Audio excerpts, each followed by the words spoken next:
Hello everyone, it's Alexandra. Hope you're having a great day. So today's video is on a complaint-free world. This is a fantastic book by Will Bowen. If you haven't read it, I highly recommend that you check it out.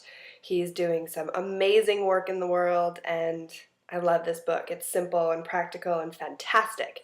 So basically it is a 21-day challenge to stop complaining, criticizing, and gossiping. And I want to read this quote because I love it by Maya Angelou that he puts in the beginning of his book, which is, if you don't like something, change it. If you can't change it, change your attitude. Don't complain. I just love that. So, there's a few things that I want to share with you about it. First off, how you actually do it. So number one, make a commitment that you are committed to releasing, complaining, criticizing, and gossiping. And then the second step is to get a bracelet. You can get these at acomplaintfreeworld.org if you want, and or you can use a rubber band for the first month or two. I guess we've been doing this for a while now, my husband and I. We were in Ecuador and had a rubber band, so we just used that. But I have to say that this has taken on a whole new energy and a whole new intention and vitality by actually having this purple bracelet on. So I recommend it, and also if you dig the concept, dig the idea, I think it's a great way to contribute to Will Bowen's ministry, which is fantastic. So you have your band.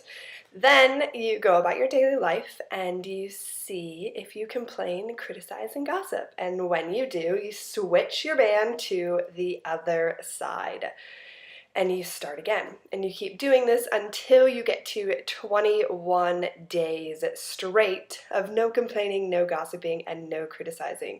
He says that it takes, on average, about 4 to 8 months to actually complete this challenge.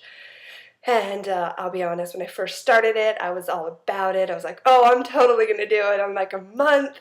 And yeah, I've been doing it for, I don't know, a couple months now. And the longest that I've made it is, I think, 5 days straight. And this is a great day for the video because I am now on day 1 again. So I'm starting it again, day 1.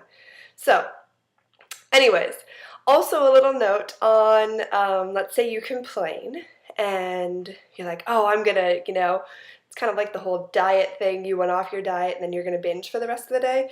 That's not allowed for this. So as soon as you notice yourself complaining, switch it over and start over immediately. Don't go into a 30-minute rant of complaining, gossiping, and criticizing. So that is another note. And another note is if you want to tell somebody that you're playing, like I'm playing with my husband, if you want to play with your kids or your family or your friends, and some of them are complaining, if you would like to tell them that they're complaining and they should move their bracelet, you then need to move your bracelet along with them because you are complaining about their complaining, which I love. My husband and I have had that as well. So those are the rules. Pretty simple, pretty easy. And what else do I want to share about it? Oh, I want to share what complaining and gossiping is.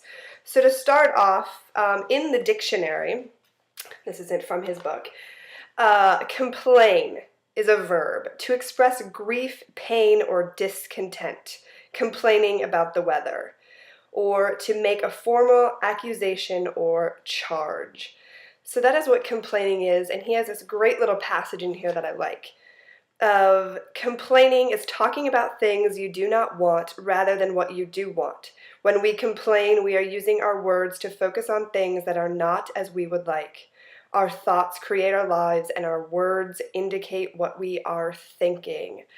So that's a little idea on complaining, and I was actually shocked how much I noticed myself complaining. So when you actually commit to it and commit to playing full on, you'll be, yeah, it's awesome. I love it, I love it, I love it.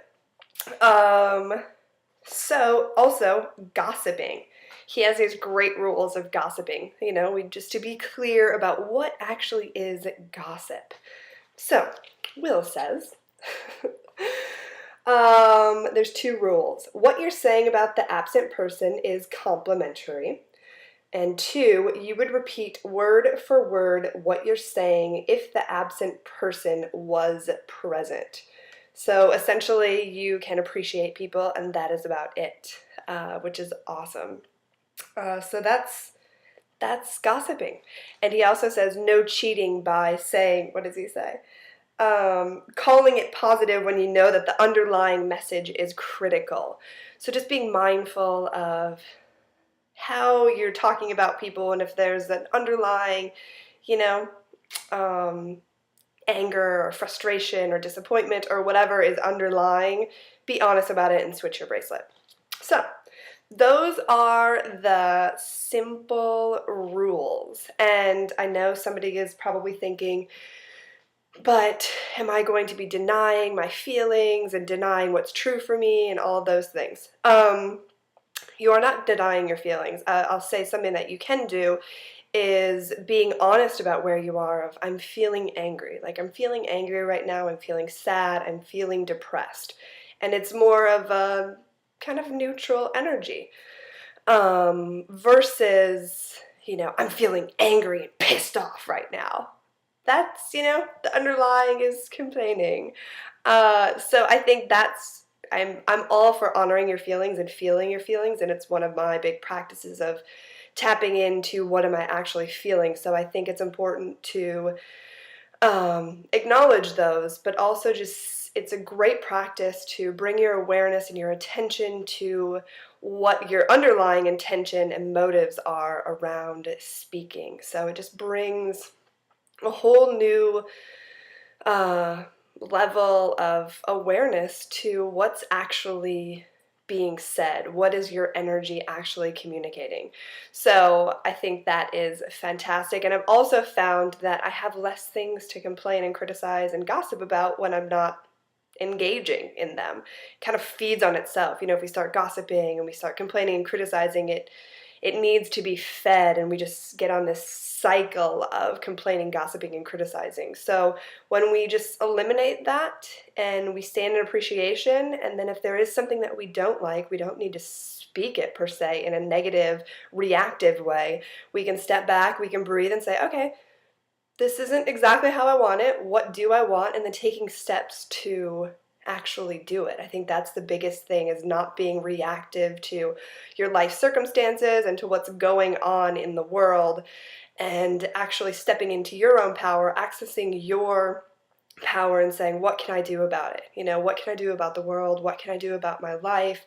And really taking a creator standpoint, an empowerment standpoint, and really rock it. So I found that I'm a lot more grateful, a lot more appreciative, a lot more empowered, inspired, excited, just doing this. So I will keep you updated. As I said, I'm on day 1. I have quite a journey ahead of me, but I am really stoked about it and super blessed that I get to do it with my husband. And also I really, really appreciate Will Bowen from acomplaintfreeworld.org for creating this wonderful challenge. So if you'll join me, let me know. I would love to hear your thoughts and experiences of rocking the 21-day challenge, and have a deliciously divine day. Mwah!